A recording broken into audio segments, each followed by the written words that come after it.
بسم اللہ الرحمن الرحیم۔ تجارتی ادارے مثلا کسی کمپنی یا فیکٹری کی زکوٰۃ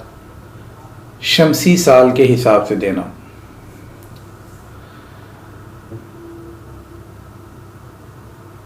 شرعی اعتبار سے زکوٰۃ میں قمری سال کو معیار بنایا جاتا ہے، یعنی چاند کی تاریخوں کے حساب سے ایک سال جب پورا ہو جائے تو اس کی زکوٰۃ ادا کی جاتی ہے۔ لیکن تجارتی اداروں میں،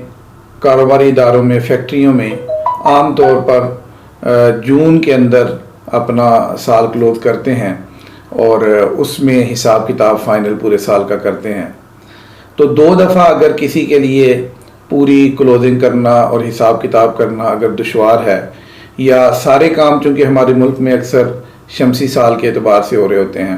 تو اس میں اگر کسی کو دشواری ہو کہ وہ قمری سال کے اعتبار سے زکوٰۃ کا حساب نہیں کر سکتا، تو اصولی طور پر تو یہی ہے کہ زکوٰۃ کا حساب کتاب قمری سال کے اعتبار سے کیا جائے۔ لیکن اگر کسی کے لیے 2 مرتبہ سال میں کلوزنگ کرنا مشکل ہے کہ وہ باقاعدہ حساب کتاب کریں، تو اول تو یہ کوئی اتنا مشکل بھی نہیں ہے۔ جیسے جو ادارے ڈیولپ ہیں ان میں ساری چیزوں کا اعتبار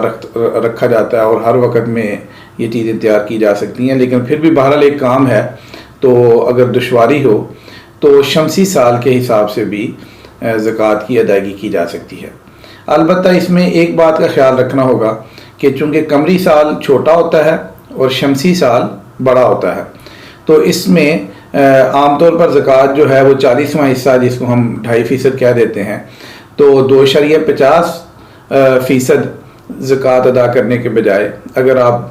2.55% یعنی 2.55 اگر آپ زکوٰۃ نکالیں گے تو یہ جو درمیان کا فرق ہے اس کی زکوٰۃ بھی ادا ہو جائے گی، اس لیے کہ شمسی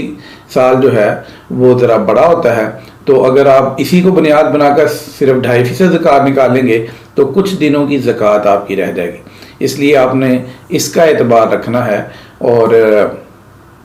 جب یہ معاملہ